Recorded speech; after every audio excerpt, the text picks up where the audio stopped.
Welcome back to our channel the Filmify. Law abiding citizen साल 2009 में आई एक American crime thriller film है जिसे डायरेक्टर एफ गैरी ने डायरेक्ट किया था। फिल्म की IMDb रेटिंग 7.4 है, जबकि इसने बॉक्स ऑफिस पर 126 मिलियन से भी ज्यादा का बिजनेस किया था। तो चलिए शुरू करते हैं इस क्राइम थ्रिलर फिल्म की कहानी को। फिल्म की शुरुआत में हमें एक आदमी और उसका परिवार दिखाया जाता है, जिसमें उसकी एक बीवी और एक बच्ची होती है। उस आदमी का नाम क्लाइड होता है। देखने से महसूस होता है कि क्लाइड और उसका परिवार खुशहाल है। एक दिन रात को क्लाइड अपनी बेटी से बात कर रहा होता है, तभी अचानक उनकी डोरबेल बजती है। क्लाइड गेट खोलने जाता है और जैसे ही वो गेट को खोलता है तो उसके सर पर कोई जोर से बेसबॉल बैट से वार करता है। क्लाइड नीचे गिर जाता है और वो लोग क्लाइड को मारने लगते हैं। क्लाइड की आवाज सुन के उसकी बीवी भी उसे बचाने आ जाती है, पर उन्हीं बदमाशों में से एक बदमाश उसकी बीवी को भी मारने लगता है। और बस यही नहीं, वो क्लाइड के सामने ही उसकी बीवी का रेप भी कर देता है। अब क्लाइड और उसकी बीवी की चीखें सुन के उनकी बेटी भी बाहर आ जाती है उनके पास, और उन्हीं में से एक बदमाश जिसका नाम डार्बी होता है,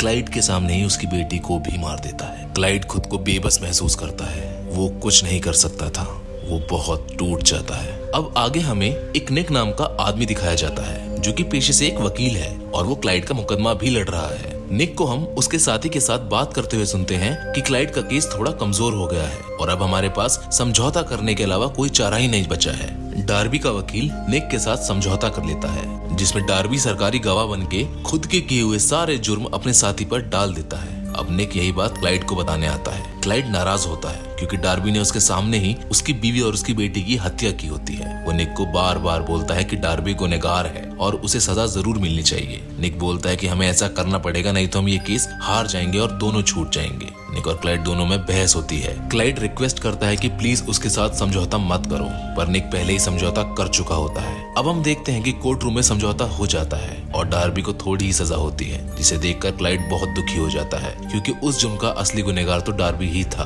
क्लाइड वहाँ से चला जाता है। अब निक अपने घर आ जाता है, जहाँ हम उसकी बीवी को देखते हैं जो कि प्रेग्नेंट है। और अब सीधे कहानी 10 साल के बाद दिखाई जाती है, जहाँ हम निक की बेटी को देखते हैं। वो आम दिनों की तरह ही ऑफिस जाने के लिए तैयार हो रहा होता है। उसकी बीवी उससे उसके परिवार पर ध्यान देने के लिए बोलती है क्योंकि निक ज्यादातर समय काम में ही बिजी रहता था। वो अपने ऑफिस आ जाता है, जहाँ उसके असिस्टेंट और वो एक क्रिमिनल के एग्जीक्यूशन पर जाते हैं, जहाँ वो क्रिमिनल बोलता है कि वो उस गुनाह की सजा काट रहा है जो उसने किए ही नहीं है। दरअसल वो क्रिमिनल एम्स होता है, जिसे निक ने डार्बी की जगह सजा दिलाई थी। उसके एग्जीक्यूशन में उसके शरीर के अंदर कुछ ड्रग्स इंजेक्ट किए जाने थे, जिसकी वजह से वो बिना तड़पे ही मर जाता।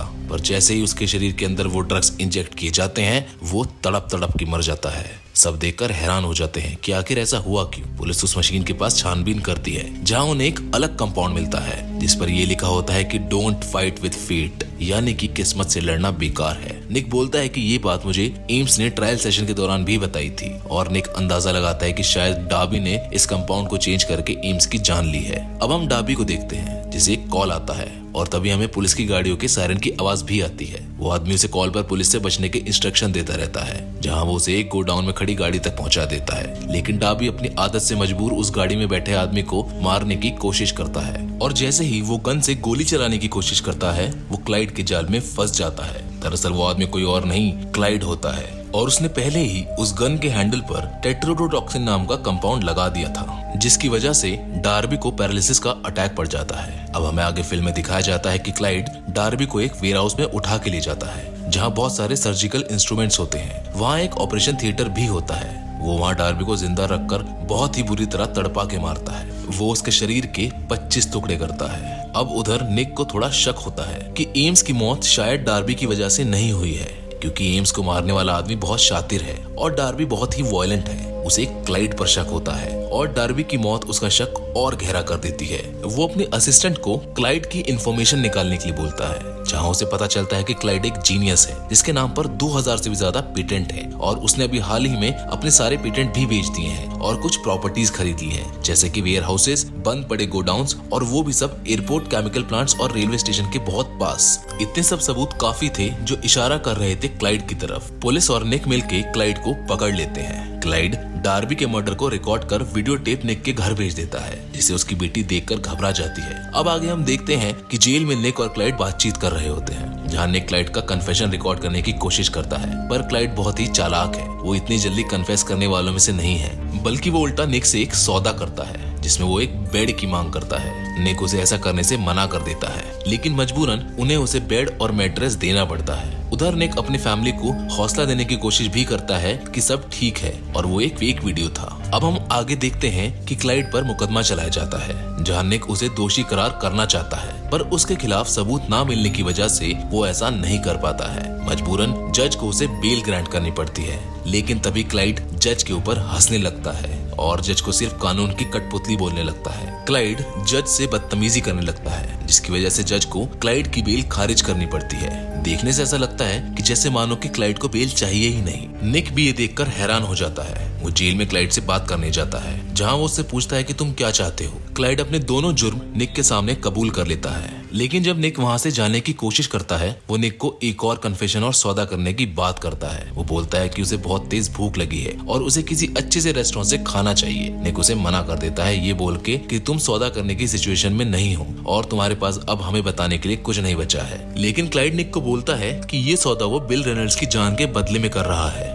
निक वहाँ से बाहर आ जाता है। बाहर आके निक बिल रेनल्ड्स के बारे में पता लगाता है, जहां उसे पता चलता है कि बिल रेनल्ड्स और कोई नहीं बल्कि डार्बी और एम्स का वकील था। निक उसे कांटेक्ट करने की कोशिश करता है तो उन्हें पता चलता है कि वो 3 दिनों से गायब है। क्लाइड उन्हें बोलता है कि फिलहाल वो जिंदा है, लेकिन अगर उसे उसका लंच 1 बजे तक नहीं मिला तो उसे बचाना मुश्किल हो जाएगा। क्लाइड को उसका खाना मिल जाता है, लेकिन खाना उसे 8 मिनट लेट मिलता है। क्लाइड लंच करना शुरू करता है और बोलता है कि तुम 8 मिनट लेट हो, जल्दी जाओ और रेनल्ड्स को बचाओ। वो उन्हें उसका पता भी बता देता है। निक और उसकी टीम रेनल्ड्स को ढूंढ लेते हैं, जहां उन्हें रेनल्ड्स एक कॉफिन में बंद मिलता है, लेकिन उसको ऑक्सीजन सप्लाई पूरी तरह से दी गई थी। लेकिन उनके 8 मिनट लेट होने की वजह से रेनल्ड्स मर जाता है, क्योंकि उसकी ऑक्सीजन उतने ही टाइम के लिए सेट की गई थी। उधर क्लाइड अपने सेलमेट को भी जान से मार देता है। क्लाइड को वहां से निकालकर एक काल कोठरी में शिफ्ट कर दिया जाता है। निक फिर से एक बार क्लाइड से मिलने आता है। क्लाइड और निक दोनों बहस करते हैं, जहां क्लाइड बोलता है कि सब गुनहगारों को सजा मिलनी ही चाहिए। निक उसे ऐसा करने से रोकता है। वो क्लाइड को उसकी बीवी और बेटी का भी वास्ता देने की कोशिश करता है, पर क्लाइड मना कर देता है। अब हम देखते हैं कि निक और उसका पार्टनर एक आदमी से मिलने चाहते हैं, जो कि कभी क्लाइड के लिए पहले काम किया करता था। वो उससे उसके बारे में पूछते हैं। वो बोलता है कि क्लाइड एक मास्टरमाइंड है और वो जो कुछ भी कर रहा है वो उसे पहले से प्लान कर चुका है, और जो वो करता है वो सब कुछ एक सोचा समझा स्टेप होता है। निक बोलता है कि हम उसे रोक लेंगे, लेकिन वो आदमी बोलता है कि उसे रोकना इतना आसान नहीं है, और वो ये भी बोलता है कि उसे रोकने का सिर्फ एक ही तरीका है,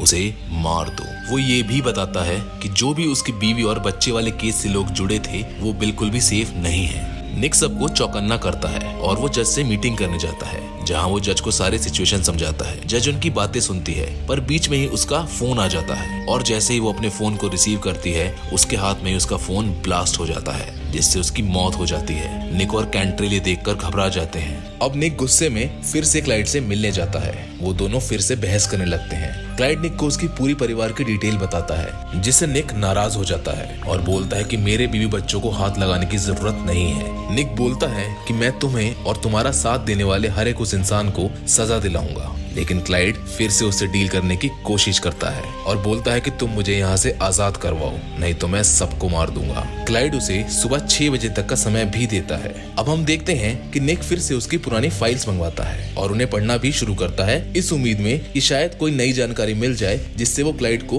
गुनहगार साबित कर सके। सुबह के 6 बज जाते हैं। निक की पूरी टीम डरी हुई है ये सोच के कि अब क्लाइड आगे क्या करेगा। निक सबको हौसला देता है और बोलता है कि हम थोड़ी देर आराम करेंगे और उसके बाद काम करेंगे और क्लाइड को रोक कर दिखाएंगे। वो सबको घर जाने के लिए बोलता है, क्योंकि वो सब पूरी रात से काम कर रहे होते हैं। लेकिन जैसे ही सब अपनी अपनी गाड़ियों के पास आते हैं, वहाँ बॉम्ब ब्लास्ट होने शुरू हो जाते हैं, जिसकी वजह से निक की आधी टीम मारी जाती है, जिसमें उसकी असिस्टेंट सैरा भी होती है। सारे सरकारी ऑफिसर्स मारे जाते हैं। निक मेयर से मिलने जाता है, जहाँ वो बहुत गुस्सा होती है। वो पूछती है कि अगर खूनी हमारी हिरासत में है तो वो खून कैसे कर रहा है। अब निक को क्लाइड के बारे में एक बहुत इंपॉर्टेंट इन्फॉर्मेशन पता चलती है कि उसने पिछले 10 सालों से कोई क्रेडिट कार्ड और कोई डेबिट कार्ड इस्तेमाल ही नहीं किया है। वो सिर्फ कैश इस्तेमाल करता है, कोई भी सबूत पीछे ना छोड़ने के लिए। निक दोबारा उससे मिलने जाता है, लेकिन वो इतने गुस्से में होता है कि वो क्लाइड को मारने लगता है। क्लाइड बोलता है कि मैं इस सिस्टम से लड़ रहा हूँ, तुमसे नहीं, और हम दोनों इसलिए आमने सामने हैं क्योंकि तुम इस सिस्टम का हिस्सा हो, और अगर तुम मुझे रोकने की कोशिश करोगे तो तुम भी मारे जाओगे। अब आगे हमें फिल्म में दिखाया जाता है कि निक और उसके बाकी बचे हुए साथी सैरा के फ्यूनरल पर आते हैं, जहां में एक आदमी को दिखाया जाता है जो कि कुछ ऑपरेट कर रहा होता है। निक और उसकी टीम फ्यूनरल के बाद प्रेस कॉन्फ्रेंस अटेंड करने के लिए निकल जाती है, जहां उनकी गाड़ियों पर एक रोबो मशीन गन से हमला होता है। जोनस जो इस केस पर निक का साथ दे रहा था, क्लाइड उसे भी उसकी गाड़ी उड़ा के मार देता है। क्लाइड के लगातार मर्डर की वजह से मेयर अप्रैल पूरे शहर में कर्फ्यू लगा देती है। पूरा शहर क्लाइड से डर जाता है। सब निक को चौकन्ना रहने के लिए भी बोलते हैं। निक अपनी तलाश और गहरी कर देता है, लेकिन इस बार निक को कुछ मिलता है। वो दूसरे ऑफिसर के साथ एक प्रॉपर्टी पर जाता है उसे चेक करने के लिए, और कमाल की बात ये होती है कि ये प्रॉपर्टी उसी जेल के ठीक बाहर होती है जिसमें क्लाइड को रखा गया होता है। वो दोनों वहाँ की जांच करना शुरू करते हैं। वो जगह एक वेयर हाउस की तरह होती है और वहाँ निक को एक ऐसी चीज दिखती है जिसे देखकर वो हैरान हो जाता है। वहाँ एक सुरंग होती है, वो सीधे जेल तक जाती है। क्लाइड ने हर सेल में सुरंग बनाई होती है और वो जिस काल कोठरी में होता है वो सुरंग का आखिरी छोर होता है। इसका मतलब ये था कि उसने इसी काल कोठरी में आने के लिए अपने सेलमेट को भी मारा था। अब हम देखते हैं निक और वो ऑफिसर सुरंग से होते हुए क्लाइड के सेल तक चले जाते हैं, जहाँ इन्हें पता चलता है कि वो वहाँ है ही नहीं। इसका मतलब कि वो फिर से किसी की जान लेने गया होता है या फिर उसकी प्लानिंग करने। वहाँ रखे हुए डॉक्यूमेंट्स देखकर निक को पता चल जाता है कि वो सिटी हॉल में मेयर को मारने गया है। लेकिन अब बारी निक की थी ये बाजी पलटने की। वो सिटी हॉल में आ जाते हैं क्लाइड को रोकने के लिए, बिना उसकी नजरों में आए। निक सिटी हॉल में आके मेजर इवेंट्स की लिस्ट देखता है, जहाँ उसे पता चलता है कि आज यहाँ 6th फ्लोर पर गवर्नमेंट के बड़े बड़े ऑफिशियल्स की मीटिंग है। निक समझ जाता है कि वो मेयर के साथ साथ इन्हीं ऑफिशियल्स को भी मारना चाहता है। वो क्लाइड के लगाए हुए बॉम्ब तक भी पहुंच जाते हैं, जहाँ उन्हें पता चलता है वो बॉम्ब डिफ्यूज नहीं हो सकता है। डिटेक्टिव निक को बोलता है कि उन्हें मेयर को इन्फॉर्म करना होगा, लेकिन निक मना कर देता है क्योंकि अगर उन्होंने ऐसा किया तो बिल्डिंग खाली करानी पड़ेगी और क्लाइड ये सब देख लेगा, जिससे वो बॉम्ब को एक्टिवेट कर देगा। ये लोग उलझन में आ जाते हैं कि अब बिना किसी की जान गवाए हम सबको कैसे बचाएंगे। क्लाइड वापस अपने सेल में आ जाता है उसी सुरंग से होते हुए, जहाँ उसे निक पहले से ही बैठा मिलता है। क्लाइड समझ जाता है कि निक जान गया है कि उसने वहाँ सुरंग बनाई हुई है। क्लाइड उससे बोलता है कि तुम सब मुझे नहीं रोक सकते हो। क्लाइड ये भी बोलता है कि जो दर्द मैंने महसूस किया है उसे हर कोई महसूस करेगा। निक क्लाइड को समझाने की कोशिश करता है कि ऐसा मत करना और फोन का बटन मत दबाना। क्लाइड बटन दबा देता है और निक वहाँ से चला जाता है, लेकिन क्लाइड को समझ आ जाता है कि यहाँ कुछ गड़बड़ है और वो देखता है कि सुरंग का दरवाजा और सेल का गेट भी बंद कर दिया गया है और उसे उसके ही बॉम्ब की बीप भी सुनाई देती है और वो समझ जाता है कि निक इस बार उससे ये बाजी जीत गया है। बॉम्ब ब्लास्ट हो जाता है और क्लाइड मारा जाता है। ये फिल्म यही खत्म हो जाती है, पर सवाल ये उठता है कि क्यों क्लाइड जैसा इंसान जो कि कानून को इतना मानता था ऐसा सरफिरा क्रिमिनल बन गया। क्या ये हमारे सिस्टम का फेलियर है जिसकी वजह से संगीन जुर्म करने वाले लोग भी आसानी से छूट जाते हैं? शायद इस सवाल का जवाब अभी किसी के पास ना हो, पर हमेशा बहरों को सुनाने के लिए धमाकों की जरूरत नहीं होती है। आज की वीडियो में बस इतना ही। हम उम्मीद करते हैं कि फिल्म की कहानी आपको पसंद आई होगी। हमें कमेंट बॉक्स में कमेंट करके जरूर बताएं और साथ ही में हमारे चैनल को सब्सक्राइब करना ना भूलें for more interesting content. Till then, bye bye.